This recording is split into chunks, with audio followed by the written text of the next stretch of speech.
కిషన్ రెడ్డి గారు శాసనసభ గురించి ప్రస్తావించారు. ప్రధాన ప్రతిపక్ష నేత రావాలి, అసెంబ్లీకి రావాలి, ఒక నిర్మాణాత్మకమైన సూచనలు ఇవ్వాలి, నిర్మాణాత్మక విమర్శలు చేయాలి.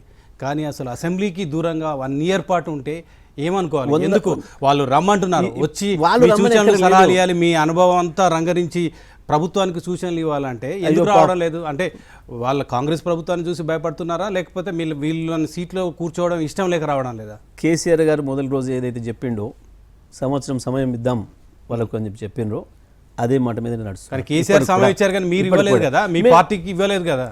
కేసీఆర్ సమయం ఇస్తే కాదు కదా ఇక్కడ. కానీ మీరు సింపుల్ మేము కూడా ఇచ్చారు. కేసీఆర్ ఇవ్వడం అంటే మేము అందరం ఇవ్వటమే.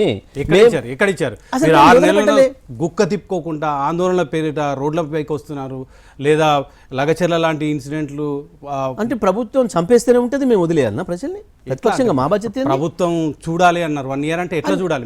మీ నిర్వచనం ఏంటి అంటున్నారు? మా నిర్వచనం ఏంటి అంటే మంచి ప్రశ్న అడిగారు.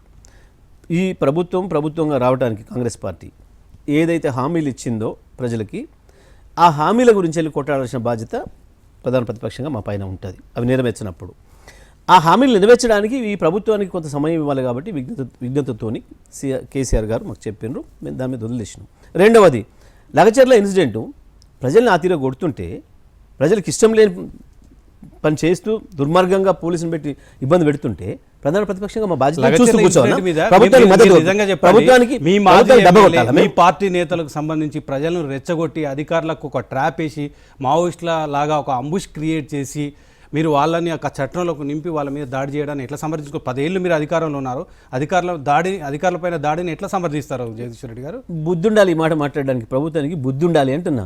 ఏం చేస్తుంది ఇంటెలిజెన్స్, ఏం చేస్తుంది నీ పోలీస్, ఏం చేస్తుంది?